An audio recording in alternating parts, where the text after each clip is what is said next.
it's gonna pull out the big fatties. Oh, I was thinking it was gonna be about ratings. Yeah. The Holy Smite Alright. hated us, man. Yeah. But yeah, and this obviously shows the potential with Death Rattle minions. You get like a ton of value off of the spell. It doesn't have to be, you know, a one-turn combo kill. It can just be, well, I generate a ton of stuff, and if some of it leaves bodies behind, like Cairn, or gives you value like the Pinatas or Bone Drakes, like all that is super cool to begin with. Yeah, and the important thing that I see too is that it says a copy of the minion.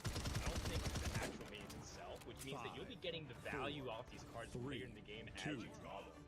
So you won't be really running out of cards. So say you're playing these high value, like Shadow Reaper Random, and you're weaving in hero powers, you're pretty much never going to run out of resources, really, if you're trying to play like the long value game.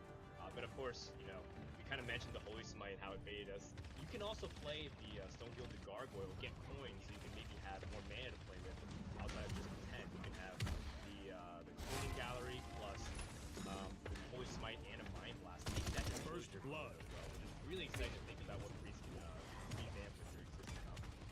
If you do just play this on 10 mana and you get Velen, Malagos, Radiant, and Power Minion, you can just Mind Blast it to death, right? True. How much is that? It's like, It's a lot. $1 million. Let's say it's a +2 minion, like 2 minion plus 7, so plus 14 damage on a lot. And then double. Rating stuff, or just the Each minion. We saw 2 Pinatas come up there. okay. So Right. it's not unique minion, it's each actual minion. So yeah, if there's some in your deck, this is more reliable OTK, but Killers is really hard for it to be reliable as it stands, because you can just draw that stuff. And then, It is true though. then you got the CJ. It is true though, like as you mentioned, like you could just cast this and like you don't have to kill them that turn because you just spellstone back the unique ones and then you still have the opportunity to blow them up. Right. There are interesting ways you can even manipulate that. Like Baleful Banker, I believe, is a neutral card. So you can shuffle in a card that's really important, like Prophet Balin, back into your deck, assuming you know you're not decked out, and then maybe use that as a way to finish the combo, so your opponent can't react to a Prophet Balin. It's gonna be really frustrating when you're like Prophet Balin, Baleful Banker, Prophet Balin, end turn, next turn, draw Prophet Balin. Just be upset. There's got to be some failure rate built in, I think. Oh yeah. So we saw, I think there was another cloning card revealed today. I think it was like 2-cost Discover Minion from your opponent's deck. So this is sort of like the priest theme is like cloning minions, getting like copying their minions, copying like spawn versions, I guess, of your minions. Is it like kind of like overall like the idea of what priest is doing in the set? We talked a little bit about like the Death Rattle stuff from yesterday, but Right, yeah, this is the Priest Lab. They're all about cloning. They're run by Zarek, the master cloner, and he's got his cloning gallery. When we were thinking about, like, what does science mean for priests? Cloning made a lot of sense. It's something they've done historically. They've got all these, like, shadow copies, Mirage Caller, Herald Volage. So, when we're looking at it for this set, cloning was a pretty natural fit. I think we need to clone your mic because you're a little bit quiet, Peter. I don't know if you can turn it up or move closer or whatnot. But Sorry. Okay.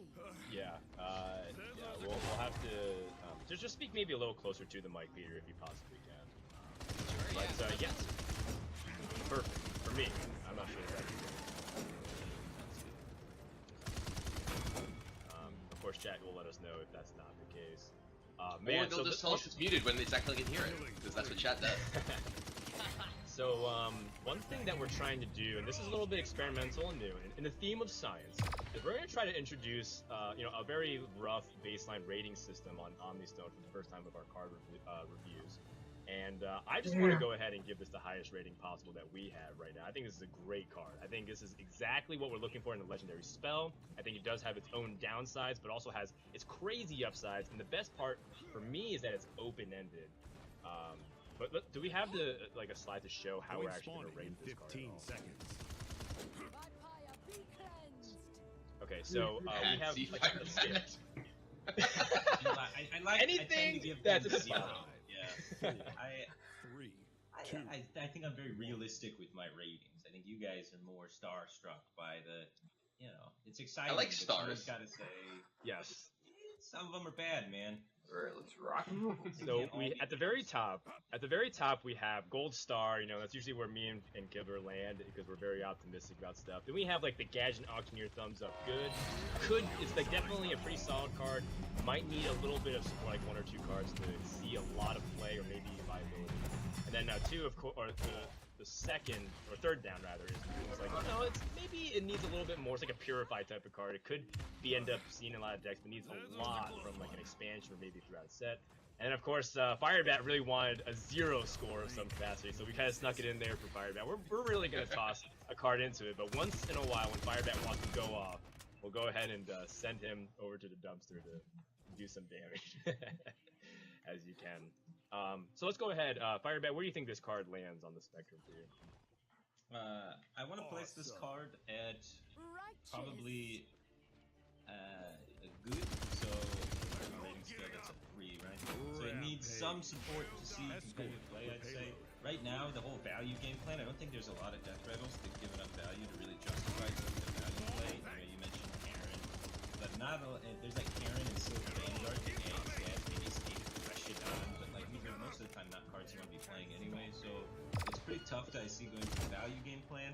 And then the OTK game plan, I'd say most of the time the OTK priest deck is able to accomplish the OTK a little bit faster and easier than spending 9 mana, summoning the minions, and losing a turn, and then doing the OTK afterwards. Usually it can't afford to take 9 mana just to do a setup turn. It has to be removing and setting up at the same time, otherwise it's going to die. So I think it's kind of interesting for the value ideas, kind of interesting for the combo ideas, but it needs to be like a better death rattles or something to kind of push it over the edge. Right now, I don't think it's going to be competitively viable with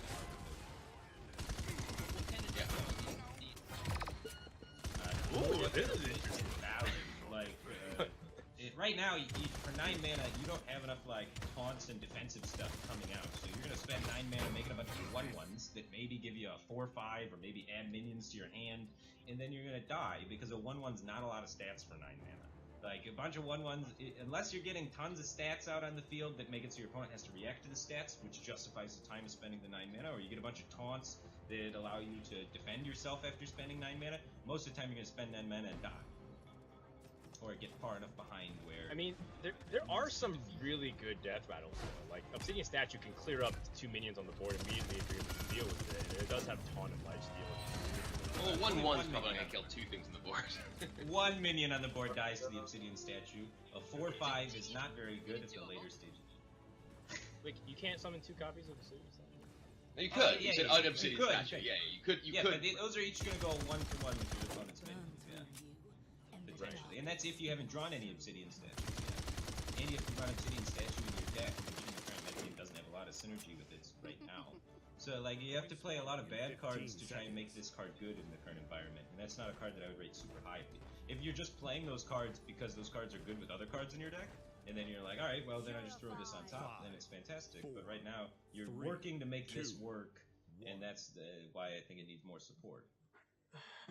Because it needs to be There's more the powerful. quest, there's Spellstone, you know, there's a lot of... I mean, I think there's a decent amount of support, but you're saying you need even more in order to I think you need push it up. I think you need a lot. Yeah, I think that I actually agree with Firebat here in that I think that this does like really powerful things, but like we're in a metagame where like powerful things often aren't powerful enough, especially when they're this slow. Like just doing a bunch of powerful stuff that does something on the board, like the powerful stuff that other decks can do on the board is like Hadronox turns. You know, like there's Master Oakheart turns. It's like if your opponent plays Master Oakheart and you play this, it's like, who's actually ahead? Like, I don't know what the minions you're getting from this are that you're going to be ahead that aren't just killing your opponent immediately, because it's so hard to, like, recover from that kind of board with, like, a Dragon Hatcher up and everything, you know, by making a bunch of death rattles. And, you know, similarly, it's like, is this going to be powerful enough for you to, like, win control games against, like, a Shutterwalk deck or a Malagos Druid deck? There's just so many things that go over the top of getting this board full of, like, incremental value minions, like we saw in the clip, that I don't know that this is, like, going to be like an all-star. I do think it has a ton of potential. It has a ton of like puzzles to solve, like we've been talking about. Maybe it's like a, you know, it's a combo type card with like the Velvet Malagos stuff.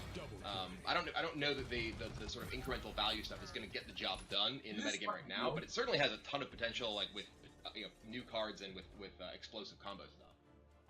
So what's the It's best kinda board fun. you can get for like the death rattle thing? Is it like Barongeddon, egg, obsidian statue, care? I didn't even think about the Baron getting Something like that. Oh, Baron getting Splinter pretty Investor interesting. Room has to be included in there. Splinter Investor is Oh, usually yeah, that's a pretty lot of backloaded death roll That's spells. right, sure. So that's like a really powerful way to get a bunch of stats on the table, but a lot of them get traded off. Similarly, Violet Worm, a lot of its stats don't actually, come out. So, If you have a full board, it's hard to get value from Violet Worm. yeah, exactly. That's what I'm trying to say. I mean, if you get a Sylvanas with this, steal their stuff. It's true. In Wild, this card might be. Yeah, pretty in Wild this could be bananas. Like, because so many of the like Ragnaros plus, actually the Silver Vanguard plus Barongeddon thing is actually pretty hilarious. If you have like, I don't know what you're getting off the Silver Vanguard. Maybe it's like getting you something like a Lich King, but you get a Lich King, you get the Lich King card, you get a Silver Vanguard, which gets you the actual Lich King. Off of your Barongeddon. The Barongeddon thing that Peter mentioned is actually like really interesting because killing all the death rattles immediately, if they produce board or produce like effects that like generate minions or kill your opponent's stuff, can actually have a much bigger swing than like, well, I have a bunch of 1/1s. So that's actually a really interesting idea. Well, the problem It's as if he knew about this card before and thought about it before we did. He was like waiting for us to come to that conclusion that we can put Barongeddon in our deck, and we're like, we just never acknowledge that point. It's like, why don't I just tell these guys?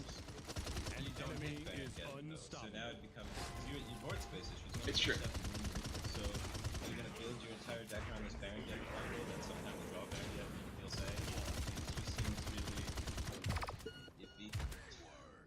Maybe. I mean, if you're playing a combo-oriented deck, you can really lean it out to make sure that you're fairly consistent. If you do have it in your hand, that means you can use them for just straight-up removal as well. You could be right. Like, it just might be too like situational for a setup and to make it like always ending it. But I think that's what makes it great. Like, for example, most people who play Malagos Druid these days have acknowledged that they don't always just use Plague of the World Tree Malagos to end the game. You can actually have a very fluid game plan that adapts based on how the game continues to play out. And I think this card might be the same thing. Like, whatever you draw, it continues to change your game plan's win condition, and that's what makes cards really interesting from my perspective. It's not when you win the same way every time, like Shadowlock. It's when you have to adapt based on what your opponent's doing to you and what you draw and how the game plays.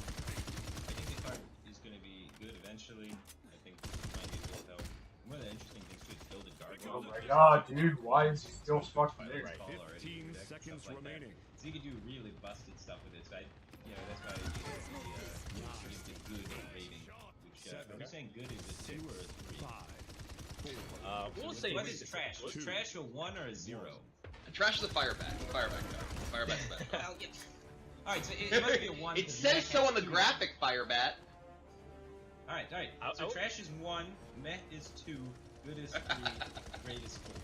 So I want to give the card just a good, because standalone the effect is very unique and absurdly powerful that eventually it has to find a home somewhere. I just don't think it's a great yet, just because I don't think there's enough going on. Yeah, I think if you were to say that something great is like something that's like a multi-deck all-star, sees definitely going to see play in competitive decks. I don't think this is that. I think this is a like sort of niche potential fringe player. Like if it gets the right support, it could be insane. But I'm not convinced we're there yet. So I would agree with Firebat. This is Are you just talking 3 on this serious, scale. Ferdinand? Yeah, I mean, I think Fucking 3 is even serious. optimistic. I'm like a 2.5, but I'm leaning up for 3 for the reveal card. Peter, I know it's a little bit weird asking you necessarily to rate your own cards that you helped created, but if you ever want to chime in with the rating, otherwise feel free to just wrap up our conversation, and then we can talk about some of the other cards that we've seen so far. Yeah, I'm excited about this card. I think it's a lot of fun to play. I think there's a lot of cool things you can do with it. There's a bunch of death rattle support. We've seen Reckless Experimenter and Dead Ringer, and then this is another piece. You can do some pretty crazy shenanigans with it. So I'm really excited about it. I'm not going to really speak to the competitive power level. We'll kind of see how things shake out. But it's a cool card. Oh yeah. How does this work with Reckless? If you have Reckless Experimenter in play, and you play this, do they all die at the end of the turn? Okay. They do. Or is that like, if you play them, they have that effect? Yeah. Okay, that's what I think. It's why the cube combo works. Because if you the guys that get summoned off the cube don't die. Right. So you could play this, and if you pull out, you run this through event, then you can cube something. Absolutely. So you'd have to kill one of your own minions since your quarter. Potentially. Or just only have 5 minions in your deck. Unless, yeah. I mean, you could do some weird cube Leroy OTKs. Just Reese is gonna be excited about it. Really excited. If he wasn't already. We'll find out. Yeah. Alright, so with that, we have a lot of other cards to reveal, or not reveal, sorry, to review, but thank you everyone who's tuned in. If you guys missed any of our discussion, we'll have this review very soon. But Peter's going to stay on. We're going to talk about all the other cards that we've seen so far, including some that Kibler and Peter talked about yesterday. Let's go ahead and start things off. I think we're just going to go alphabetically for class. We have Druid to begin things off here. And quite possibly one of the most discussed cards to start things off. Flobinus. Flobinus Flute. I don't know how to do it. Flobinus Flute. Flobinus Flute. Thank you. 4 mana 3/4. While it's in your hand, 3/4 copy the last minion you played. Now, Peter, you clarified to some fans who were inquiring that this carries on from turn to turn, which means that if you played, you know, an insane powerful card like Deathwing or Malygos, it carries over. It's pretty hard to have this copy of Deathwing, but yeah, if you play Malygos, then you're good to go. Oh, this is while in your hand. Okay. So if you have a blue border on your field and you play Deathwing and then draw this, does it work? I don't know. Okay. I doubt it. Not that it's relevant. That's not a situation that's gonna happen. Gotcha. Okay. Yeah. Okay. So We this has to like didn't have that register. like that thing. Okay. Interesting. Yeah, this card is one of the most broken cards I think I've seen at 7. By broken, I mean like absurdly powerful. As just Malygos Druid, you can, without the twig, just do 21 from hand very easily with cards you play in your deck already.